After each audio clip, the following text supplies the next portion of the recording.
settled in on your first night. I actually worked in that office before you. I'm finishing up my last week now, as a matter of fact, so I know it can be a bit overwhelming, but I'm here to tell you there's nothing to worry about. You'll be fine.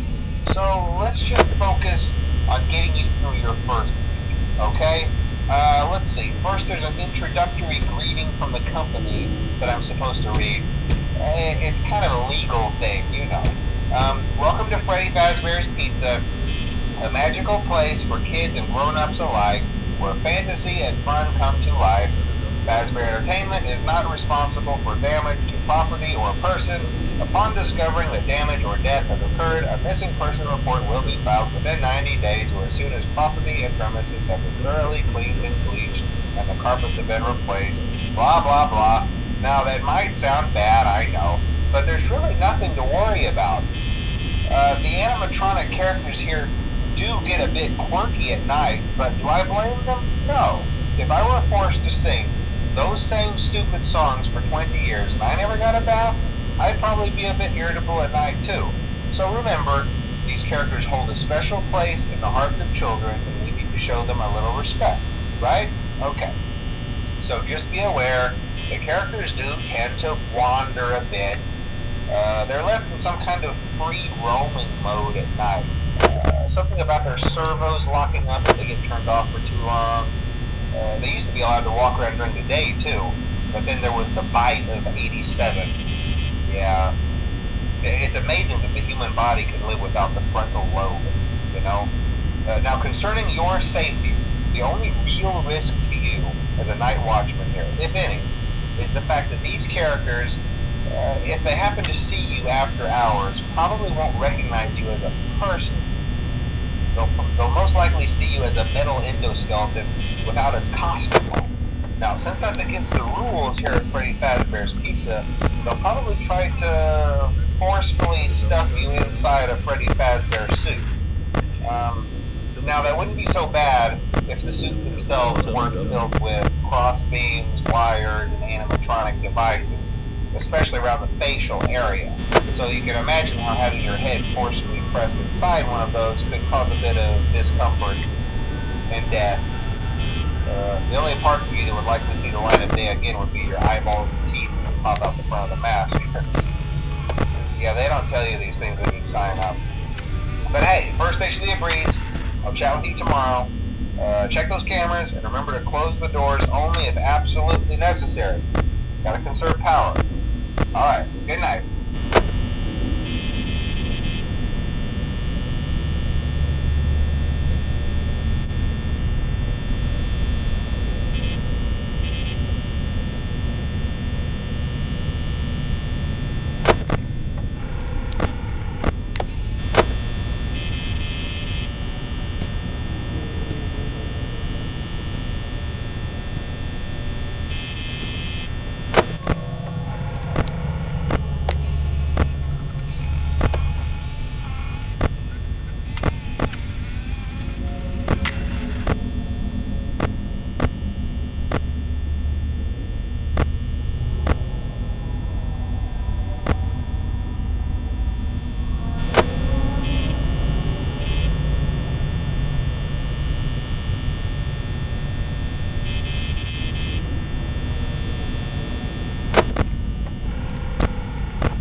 Congrats! I won't talk quite as long this time since Freddy and his friends tend to become more active as the week progresses. It might be a good idea to peek at those cameras while I talk, just to make sure everyone's in their proper place, you know. Interestingly enough, Freddy himself doesn't come off stage very often. I've heard he becomes a lot more active in the dark, though. So, hey, I guess that's one more reason not to run out of power, right? I also want to emphasize the importance of using your door lights. There are blind spots in your camera view, and those blind spots happen to be right outside your doors. So if you can't find something or someone on your cameras, be sure to check the door lights. You might only have a few seconds to react. Not that you would be in any danger, of course. I'm not implying that. Also, check on the curtain in Pirate Cove from time to time. The character in there seems unique in that he becomes more active if the cameras remain off for long periods of time. I guess he doesn't like being watched. I don't know. Anyway, I'm sure you have everything under control. Talk to you soon.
Most people don't last this long. I mean, you know, they usually move on to other things by now. I'm not implying that they died. That's not what I meant. Anyway, I better not take up too much of your time. Things are getting real tonight. Hey, listen, I had an idea. If you happen to get caught and want to avoid getting stuffed into a Freddy suit, try playing dead. You know, go limp. Then there's a chance that maybe they'll think that you're an empty costume instead. Then again, if they think you're an empty costume, they might try to stuff a metal skeleton into you. I wonder how that would work. Yeah, never mind. Scratch that. It's best just not to get caught. Okay, I'll leave you to it. See you on the flip side.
Thank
you.